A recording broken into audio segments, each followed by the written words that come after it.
वंदे मातरम दोस्तों, जय हिंद। आप सभी का बहुत बहुत स्वागत है कंपटीशन गुरु यूट्यूब चैनल पर। दोस्तों मैं विवेक चौधरी। आज की वीडियो में दोस्तों हम लोग बात करने वाले हैं इसराइल के द्वारा 6 दिन तक जो युद्ध लड़ा गया, जिसमें इसराइल जीता और इसराइल ने कौन कौन से देशों को हराया, ये हम वीडियो में जानने वाले हैं। दोस्तों अगर आपको वीडियो अच्छा लगे तो लाइक कर देना और वीडियो को ज्यादा से ज्यादा शेयर कर देना, जिससे कि ये वीडियो सभी तक पहुंच सके। दोस्तों मैं बात कर रहा हूं इसराइल की। अब इसराइल की बात करें तो इसराइल पे पहले हमें थोड़ा सा बैकग्राउंड समझना पड़ेगा इसराइल का। इसराइल को दोस्तों 1948 में अंग्रेजों के द्वारा इसके दो टुकड़े कर दिए गए थे, एक फिलिस्तीन और एक कर दिया गया था इसका इसराइल। दोस्तों जिस समय इसको अलग अलग दो पार्ट में डिवाइड किया गया, उस समय फिलिस्तीन के अपने हिस्से में 48% हिस्सा था, क्योंकि उस समय फिलिस्तीनी जो थे वो ज्यादा थे, उनकी संख्या ज्यादा थी। 1948 से पहले पूरे देश पर जो कब्जा था वो फिलिस्तीनियों का था, लेकिन बाद में जब टुकड़े कर दिए गए तो यहूदियों को भी 44% हिस्सा दे दिया गया। 44 और 48 बचा हुआ भाग, बचा हुआ 8% के आसपास का जो हिस्सा है, वो एक अलग जो है शहर को दे दिया, यरूशलेम को, या यरूशलेम को बिल्कुल अलग आजाद कर दिया। तो ये तीन टुकड़े इसके हो चुके थे। चलो यरूशलेम को बिल्कुल अलग रखो। प्रॉब्लम जो क्रिएट हुई वो फिलिस्तीन और इसराइल में हुई। अब क्योंकि इसराइल में दोस्तों रहते हैं यहूदी लोग और फिलिस्तीन में रहते हैं मुस्लिम लोग, यानी इस्लाम धर्म को मानने वाले। साथ ही साथ अगर मैं इसराइल के आसपास पड़ोसी देशों की बात करूं तो सारे के सारे अरब देश हैं जो इस्लाम धर्म को मानने वाले हैं। दुनिया में केवल अकेला देश ऐसा है इसराइल जिसमें यहूदी लोग रहते हैं। तो यहूदियों का जब बंटवारा हुआ तो उसके बाद यहूदी बड़े परेशानी में घिर गए। उनको लगने लगा कि यार ये आसपास हमारे जितने भी पड़ोसी हैं वो सब इस्लाम धर्म को मानने वाले हैं, अरब देश हैं, तो ये तो कभी भी हमारे ऊपर अटैक कर सकते हैं, तो फिर हमारे पास रहने के लिए कोई जगह ही नहीं बचेगी। दुनिया में अकेला देश है तो बनाया हमने, अब इसके टुकड़े हो गए और आगे चल के प्रॉब्लम और भी ज्यादा क्रिटिकल हो सकती है। तो ये मुश्किलों में फंसने लगे। जैसे आप लोग मैप पे देखो कि यहां पर ये इसराइल का हिस्सा है पूरा का पूरा, और इसराइल में देखो इधर जॉर्डन है, इधर इजिप्ट है, ठीक है, और ऊपर सीरिया है, इधर सऊदी अरब है। यहाँ अलग अलग देश हैं, मतलब कुल मिलाकर के। तो ये जो है ये सारे के सारे मुस्लिम कंट्रीज हैं जो आसपास के इसको टच करती हैं। यहां इनको प्रॉब्लम क्रिएट होने लगी। अब सब कुछ ठीक चल रहा था, लेकिन यहूदियों ने क्या किया, धीरे धीरे अपने एरिया को बढ़ाना शुरू कर दिया। क्योंकि जब फिलिस्तीन का हिस्सा हुआ था और इसराइल का हिस्सा हुआ था, तब फिलिस्तीन को दो पार्ट में डिवाइड कर दिया गया था। एक गाजा पट्टी वाला हिस्सा था, जो कि आप लोग यहाँ पे देख रहे हैं, गाजा स्ट्रिप, ये वाला हिस्सा। और एक दूसरा जो हिस्सा था दोस्तों, वो था ये वाला वेस्ट बैंक करके। ठीक है, ये दोनों जो हिस्से थे ये फिलिस्तीन के हिस्से थे।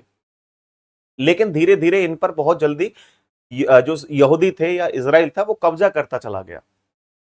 अब यहां पर क्या होता है कि फिलिस्तीन गुरिल्ला समुदाय था एक, या समूह कह सकते हैं, इसके द्वारा इजराइल के खिलाफ हमले किए जा रहे थे। ठीक है, यानी जितने भी फिलिस्तीनी लोग थे ये क्या कह रहे थे, ये कह रहे थे कि भाई इसराइल पर अटैक करो और यहां से इसराइल को भगाओ, फिलिस्तीन रहेगा।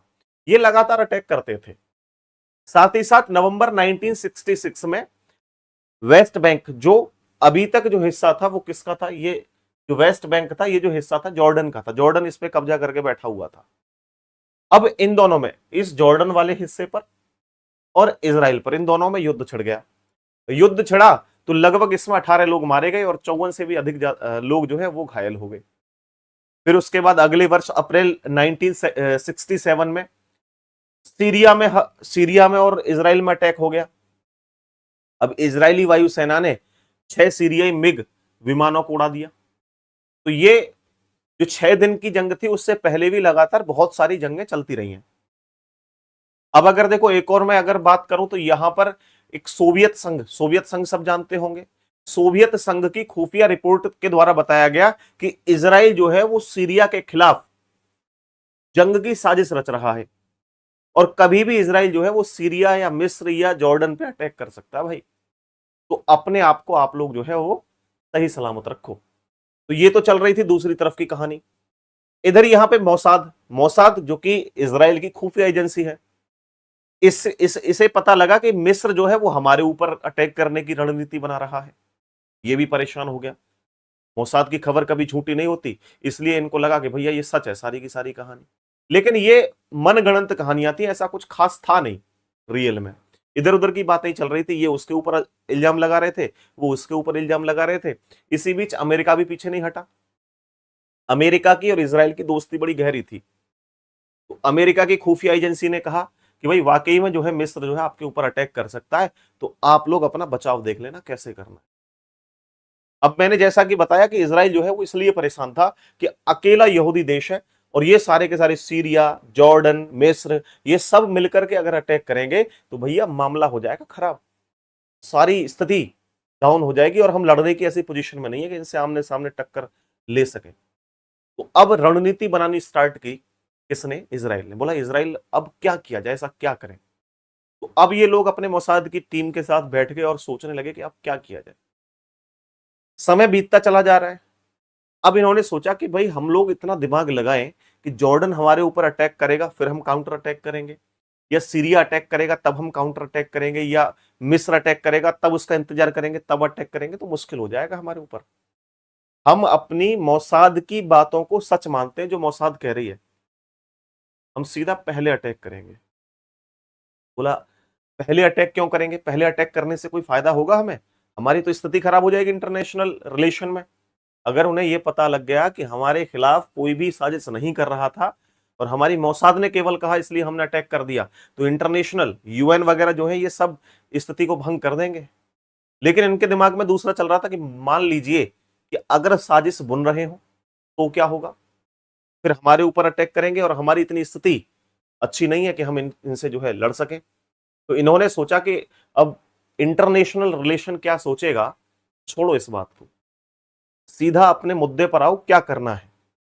तो इनके सभी की मीटिंग बैठने के बाद खबर निकल के सामने आई, या इन्होंने एक बात मानी और कहा कि हम पहले से अटैक करें। बोला पहले से अटैक क्यों करेंगे, क्या फायदा है पहले अटैक करने में? बोला पहले अटैक करने में यह फायदा है कि कोई भी देश लड़ाई करता है या युद्ध लड़ता है तो सबसे ज्यादा पावरफुल उसको माना जाता है कि उसकी हवाई शक्ति कितनी खतरनाक है, कोई भी देश हो।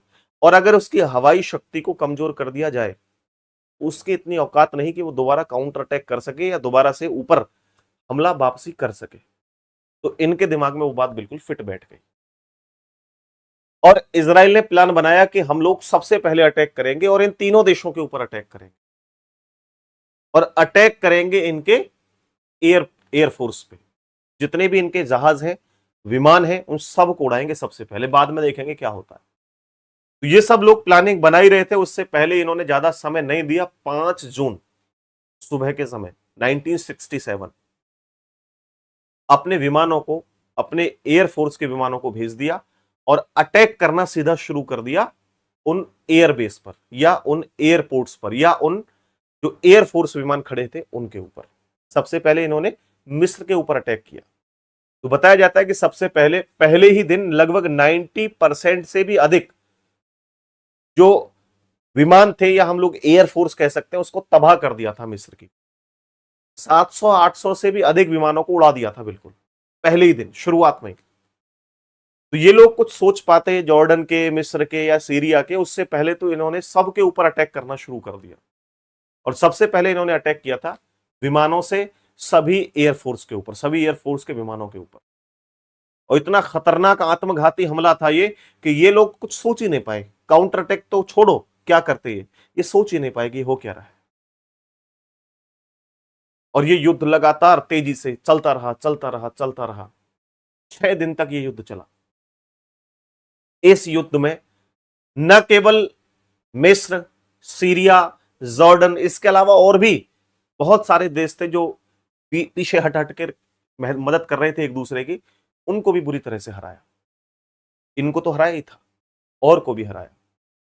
अब जब 6 दिन तक लगातार ये युद्ध चलता रहा तो 6 दिन के बाद ये खबर यूएन तक पहुंची। हालांकि यूएन तक तो पहले ही पहुंच गई थी।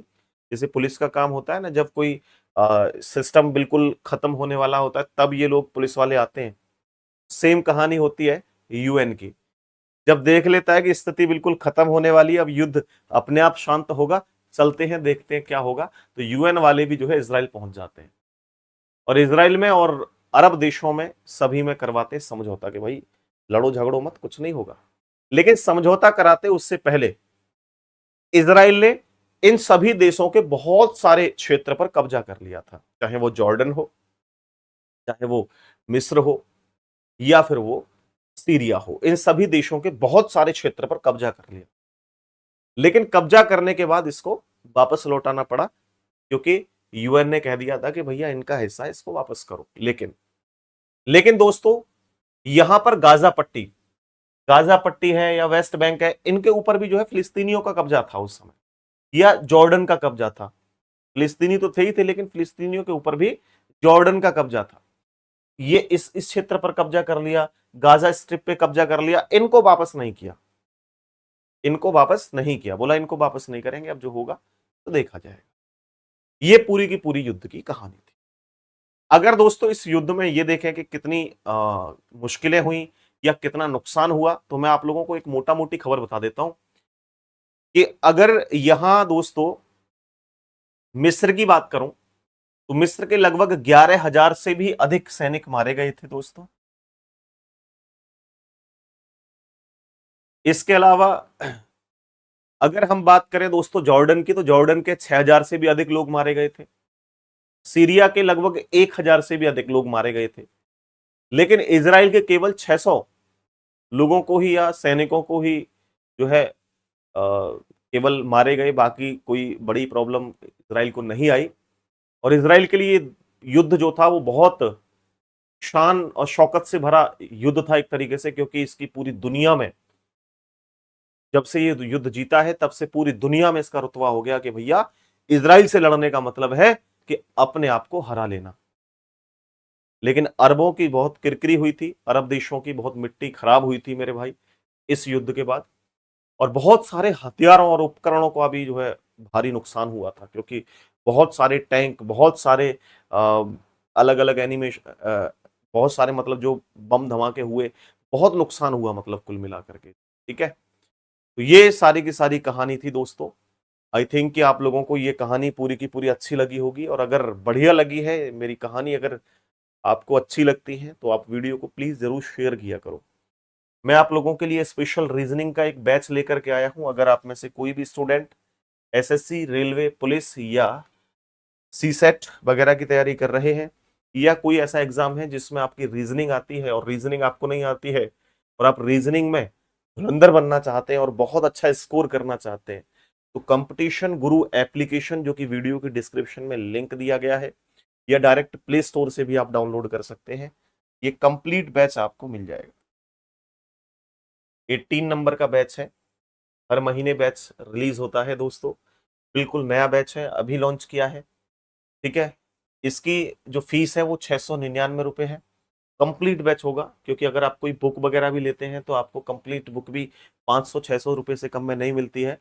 लेकिन यहाँ पर कंप्लीट आपको ई बुक, क्लास नोट्स, पीडीएफ और 110 घंटे से भी अधिक क्लासेस डिटेल्ड आपको मिलेंगी। ठीक है, और ये आपके एसएससी के हर एक एग्जाम के लिए, सीजीएल, सीएचएसएल, सीपीओ या फिर जीडी वगैरह का कोई एग्जाम हो, बैंकिंग का कोई भी एग्जाम हो, सी सेट स्टेट लेवल का एग्जाम हो, रेलवे का एग्जाम हो, इन सभी एग्जाम्स के लिए बहुत ज्यादा कारगर ये साबित होंगी क्लासेस। चलिए दोस्तों, आज की क्लास में इतना ही रखते हैं। बहुत बहुत धन्यवाद। Take care.